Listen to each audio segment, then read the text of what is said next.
Atheists are hypocrites.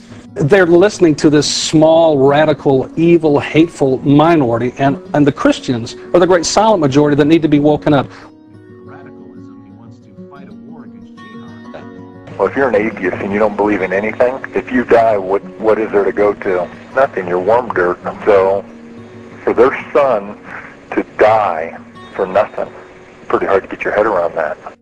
And now the atheists have come galloping into the public square, and the atheist idea of neutrality is to drive all religions out of the public square so it's monopolized by secular and atheist views. I think in an age where we're facing a threat from radical Islam abroad, in an age where we're facing all kinds of problems of social breakdown at home, we certainly need more religion, more Christianity, not less. In your sign, it says that there's no such thing as the devil. After listening to you this morning, fella, I think you ought to amend your own damn sign. Atheists who envision a world without religion may have to wait a little while polls show that the percentage of Americans who say they're not part of any organized religion has grown from 8 to 14%. Only 2% of Americans identify themselves as either atheist or agnostic. They seek to remove from the public domain any acknowledgement of God. Religion is seen as merely a private affair with no place in public life. It's as if they're intent on establishing a new religion in America. The religion of secularism. They're wrong. Get out of that seat. You have no right to be here. We believe in something. You believe in destroying. You believe in destroying what this state was built upon. New York Times, December 4, 2007, editorial, Evolution in Texas. Is Texas about to become the next state to undermine the teaching of evolution? That is the scary implication of the abrupt ousting of Christine Comer, the state's top expert on science education. I was just doing my job. I just forwarded an email of an upcoming lecture, and that was the simple fact of it. Then I got a phone call from my immediate supervisor. She said, "We're having a meeting tomorrow and we need you to be there." I said, "Absolutely." So imagine my surprise when I get there and they give me a memo of termination. When it first happened, I was so embarrassed I didn't want anyone to know. I was going to go quietly into that good night, but I felt like I had to fight. And they said, I have until 8 o'clock the next morning to either sign a letter of resignation or I would be terminated. They actually said that I had to be neutral about the teaching of creationism. I went, what? I said, are you serious? This is over creationism? I thought, how can I remain neutral on something that is non-science?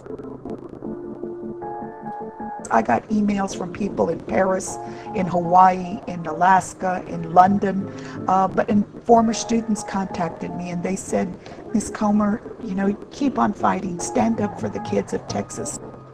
I used to think it was just a radical fringe group, but it seems like now it's part of the political scene here in Texas now to back a group that is anti-science.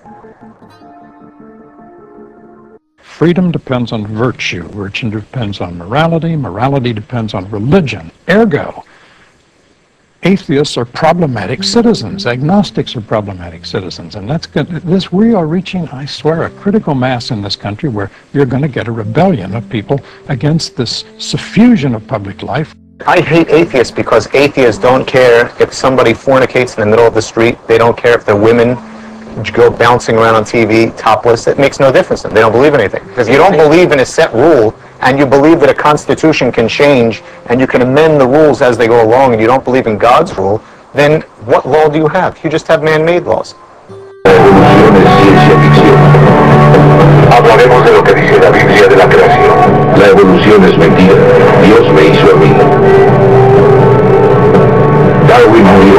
Jesús vive. Los cristianos no pueden creer en la evolución. Donde se cree en la evolución, donde se enseña, ahí viene el caos. La evolución es del diablo. Ahí llega la revolución y la inmoralidad. Do you believe in God? No. When I say I don't believe in God, they say, well, you should because God is great. Sometimes I tell my friends that I don't believe in God, and they say, well, if you don't believe in God, you're going to hell when you die. They're just like, you don't believe in God? How can you not believe in God? You can't be good without God. Militant atheism is an attempt to suppress God's truth, which is shining upon everybody. Secularism has basically taken over the culture, and the historians are saying that we live in the post-Christian era. If militant atheism got its way, America would be a society without morals. As an atheist, I'm the last minority that it's okay to really bash or put down. Jean and Mike Rice are atheists who live in Colorado. We're regularly told that we're going to hell, that we're sending our children to hell. These are people saying this to your face? Yes, to our face. Seems like a nice place we've to got live. a nice place to raise them. And Jean and Mike both grew up in Christian families, attended church and Bible school, and both say that at an early age, they questioned the idea of a higher power. I was 9 or 10, and one day, for the first time, I realized that everyone else believed all these stories. I just didn't realize what they meant, that there's actually supposedly something out there. The price of coming out publicly as atheists can be high. In the last town they lived in, Jean Rice says soon after confiding her atheism to a friend, her landlord told the family they would have to move. Within a few days of my telling her that we are atheists, I started hearing from other people, "Oh, are you atheist?" And it was quite shocking. And within a few weeks, our landlord gave us notice.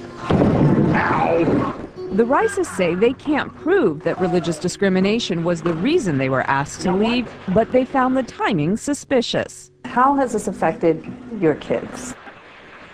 They've had to learn to keep their mouths shut. Our daughter had no one to play with for a long time. The fear of becoming outcast keeps many atheists underground. And what little support they find is often online, where friends and neighbors can't see. Jean belongs to an online support group for atheist moms. And why no curious Christians? We're here to talk among ourselves. In the U.S., the number of atheists is estimated between 1% and 3% of the overall population. That's at least 3 million people. A recent study by the University of Minnesota found that atheists are the least trusted minority group in the United States and are less accepted than other marginalized groups, including Muslims and homosexuals. I get calls from all over the United States from people who have been harassed, ostracized, sometimes lost their jobs because of discrimination against non-theistic Americans. We feel to a certain extent that atheists are very much on the attack. Ryan Anderson with the religious journal First Things says atheists themselves contribute to the mistrust. Part of the public persona and the public image of atheism is what's presented by the people suing, to remove "In God We Trust" from the coins or the God phrase from the Pledge of Allegiance. And when that militant atheism becomes kind of like the public image of atheism, I think that gives rise to a lot of discontent with atheism. When they can talk about religion and preach on the street corner, but if we try to do the equal time, if we try to go out there and say as much about that there is no God, I'm not as the one they doing want the to say that there is a God, I'm the one being oppressed at that exactly. point.